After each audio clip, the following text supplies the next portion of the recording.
Hey there guys, aarava here. Welcome back to my F1 2015 mod career mode. We're back with part number 15 at the Japanese Grand Prix. We've got 5 races left now in this series. 5 races to go to keep this championship lead that we got going on at the moment. And we did ourselves nothing but good last time out at Singapore. If you haven't seen it yet, then this is your chance. Pause the video now, go check it out on my channel. You can click my name underneath the video to go check it out. Part number 14. I've given you enough time now. Obviously, we got 4th place there. I mean, we didn't win the race. Our win streak has ended from those 5 wins in a row, but we have continued the Mclaren streak in Singapore with 6 wins in a row, and we still managed to even extend our championship lead to 43 points. So that's very good from last time out, and we'll be hoping to do the same this time out. If not extend it, just sort of keep it. But as you can see, it's going to be tricky. We've got a 40% chance of rain in the race, 0 in this qualifying. So you can see by this setup, it's quite I've set up for the race. The downforce levels are a bit higher than I might have liked for qualifying, but we've got to think about that 40% chance of rain in the race, especially here at Japan. Japan usually is quite a good circuit for the AI in terms of traction zones in Sector 2 and 3, but to be honest, also I've read some of your comments and you guys have been saying I maybe need to give myself a little bit more hope and optimism before the episodes, because I've said that we'd probably go badly for the last 2 races and we've gone okay. So, you know what, anything can happen here at Japan. Let's go to the qualifying. We're here on the first flying lap. We're actually going to cut straight on to the end of this flying lap, because this ended up being a very, very poor lap indeed. Made quite a few mistakes on the lap. As you can see, it's 2nd place right now, but it's not going to be anywhere near that. It's a 139.6, I think that was, but only got us P18, as you can see. So we've cut on to our 2nd attempt of the qualifying session now. We've only got 3 minutes left in this qualifying session, so we've got to make it better to jump up from P18. But on the exit of the first corner, we've made an absolute world of an error there and gone to the grass. So we're down to lean mix now, and we don't have time to go back to the garage. So we're just going to continue on this lap, continuing on from this lap, cutting to the end of it, and we're going to go for another flying lap. So these tyres are going to be 2 laps old by the time we've set this last flying lap, so hopefully that won't affect us too much for the race, obviously. But we're going to the first corner. Hopefully we won't make the same mistake last time. Actually go even more aggressive into the first corner that time to try and gain some time, and thankfully no kind of issues on the exit of that corner. So now we're going to cut onto the end of this lap. Still P18 obviously as we set that slow lap for the 2nd flying lap. Vettel at the moment on provisional pole, but what is this going to be as we run to the line, getting a little snap of oversteer there on the exit, but what is it going to be?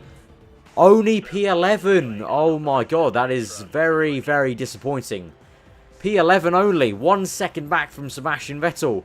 That is, yeah, that is actually very disappointing. P11 only. I thought we could have done better there. The lap felt much better. We even went purple in the first sector, but I guess we lost too much time in Sector 2 and Sector 3. Like I told you guys, the AI quite good through those sectors. But P11, okay, that's not too bad. And to be honest, you know, if it had to be any race, you know, I don't mind it being this one, because we can try and do damage limitation in the race, because the next one is obviously Russia, and Russia I'm pretty strong at against the AI. So we'll just try and do the best we can from P11, and also being in P11 means that we can now get a free reign of our tyre. We don't have to worry about the fact we went 2 laps in those last set of option tyres. So I'm actually going to change the first tyre we're going to start onto the prime tyre. So we're going to be going prime option prime for now. I'm not too sure. 40% chance of rain. As you can see, we're not on those wet tyres right now, so that means the 40% chance of rain is probably going to come towards the end. So we may even go prime option and see where the rain comes, and kind of we may even go on straight onto the wets without even having to go onto the option tyres. We'll have to see, but we're starting the prime tyres, so the first stint might be a little bit harder than usual because we're going to be on the slower tyre, but we'll see what we can do here. Japan, as I said, it's going to be a strong circuit, but we'll just do max, you know, kind of damage limitation we can. We've got a 43-point gap in the championship. You know, the worst case scenario is we're going to lose 25 points to the AI, but that's still going to be a very healthy lead, but I think that's going to be the worst case scenario. So let's go onto the grid for the Japanese Grand Prix and see what we can do.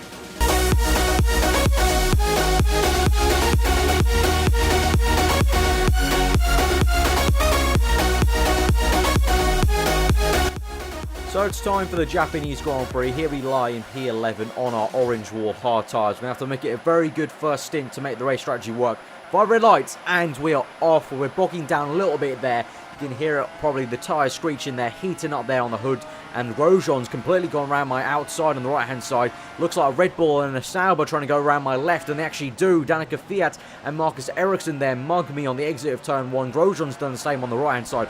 We're down to P14, not the best of starts. Let's try and go down the inside of Grosjean and Kvyat maybe. They're battling. This is going to be a little bit awkward, maybe a little bit of a squeeze down the inside of Kvyat. Just about made it, just about made it. We're up to P12 now, looking behind Daniel Ricciardo. So not the best of starts to this Grand Prix. But let's see what we can do now. Going towards a hairpin. Let's try and make a little dive bomb move down the inside of Ricciardo. He's going very slowly. I'm going to have to try and squeeze him out on the exit here. So we're just going to go a little bit wide on the racing line and just a little snap of oversteer, and that makes sure that Ricciardo stays behind us for P12. Now we're going to chase down Marcus Ericsson here, coming to... Oh my god, did you guys see that? That was like someone's end plate just hit my car there. That was very weird. But now there's an absolute cluster of cars here through the Spoon sector. What is going on? I suspect maybe Massa there in the Williams up ahead has lost his front wing, because there's an absolute cluster of cars here going down the back straight now towards 130R. There's about 7 cars, once more like the Italian Grand Prix, all in a cluster here down 130R because of Massa losing his front wing. We're up to P10 now as Massa drops down.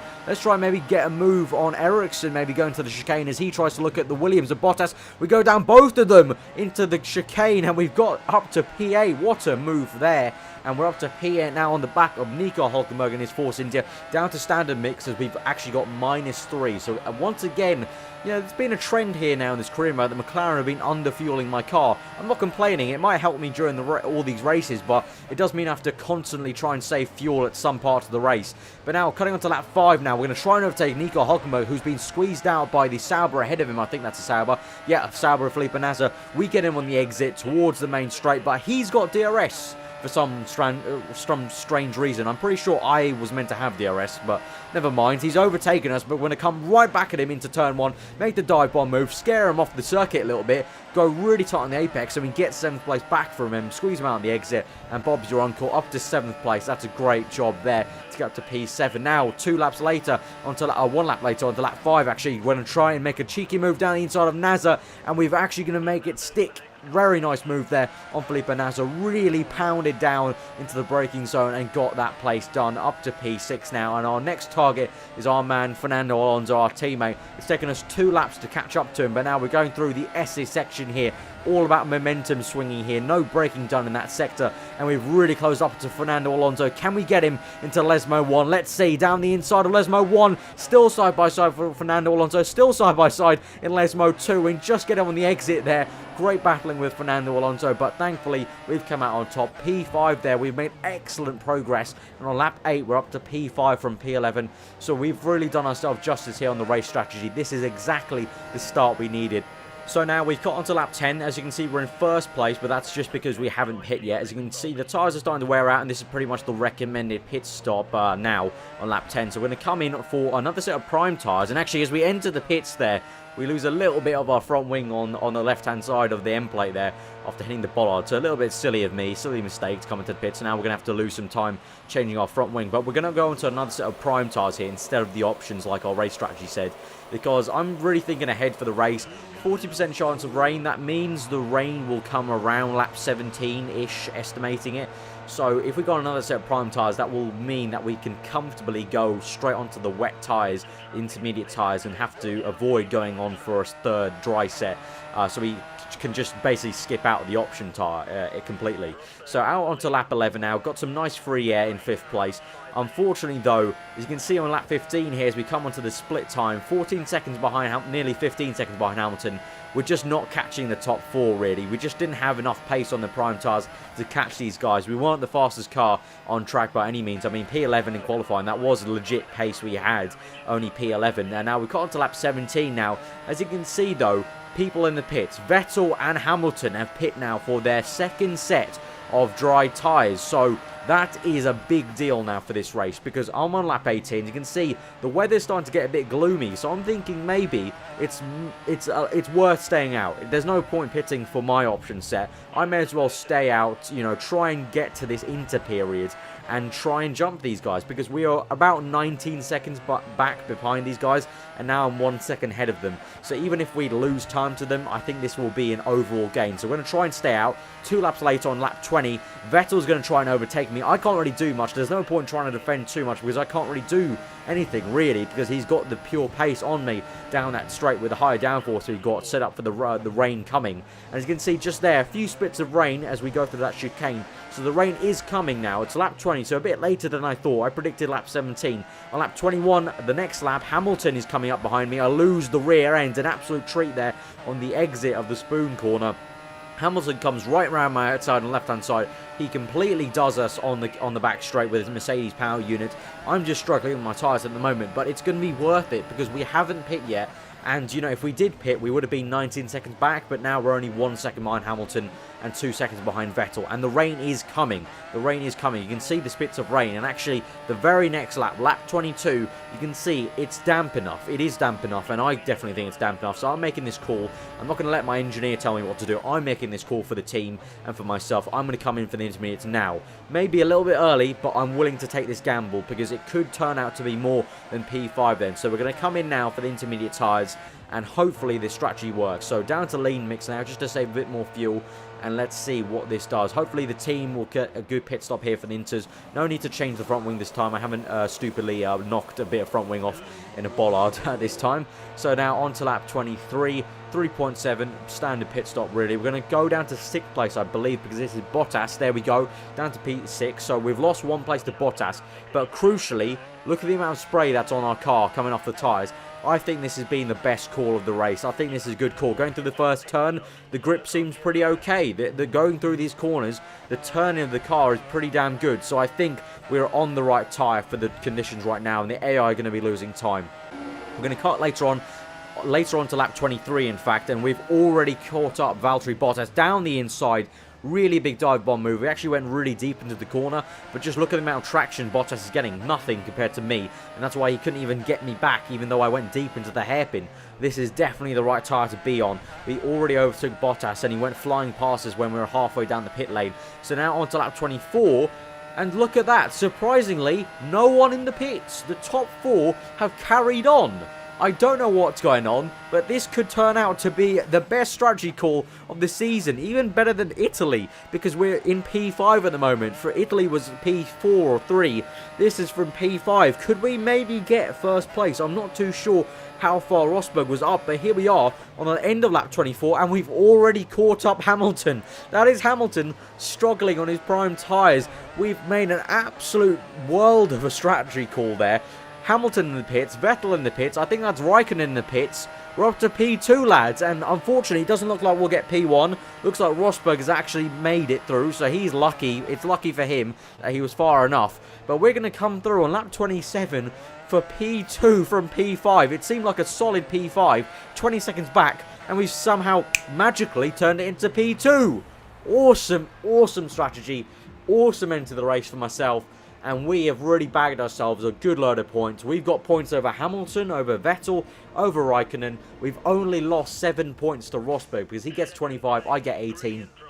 That means he gets a net 7 points ahead of us. And that means we're going to have a still very healthy lead in the championship. What's that? You know, 43 points down to, that's going to be 36-ish, I think. Depending if we actually had the 43. I can't remember the exact gap before this race. But it's going to be near around 36 points gap still. So that is an amazing race for us to turn it around from what was a solid P5, you know, for pretty much the entire second stint. I just couldn't catch the top 4, and we just turned it around completely. Once again, I've got very lucky with the weather. That's also another thing that you guys have been commenting, that I have been getting extremely lucky here. And you know what? That's also a bit of part of F1, you know. We've seen in championships past that you have to have a bit of luck to win championships as well. It's got to be the right combo of you, the car, and a bit of luck on each of the races. And we've got some once more here in Japan, and we've still got, yes, my calculations were correct, 36-point gap to Nico Rosberg. That is absolutely amazing. It looks like now Rosberg is the main competitor to us. We've got 4 races left, guys, to try and keep a 36-point gap. I'm feeling mega confident. If you guys enjoyed that episode, then do be sure to leave a like, comment below what you thought of that race, subscribe if you're new around here for daily Formula 1 content. I've been enjoying this career mode so much, especially since the streak of wins. They've just been so enjoyable to actually perform well well against the AI. I haven't performed this well against AI, I don't think, in ever on this channel, to be honest. So I'm really, really happy with how this career mode is going, and I hope we can keep this lead in the championship for the 4 races left.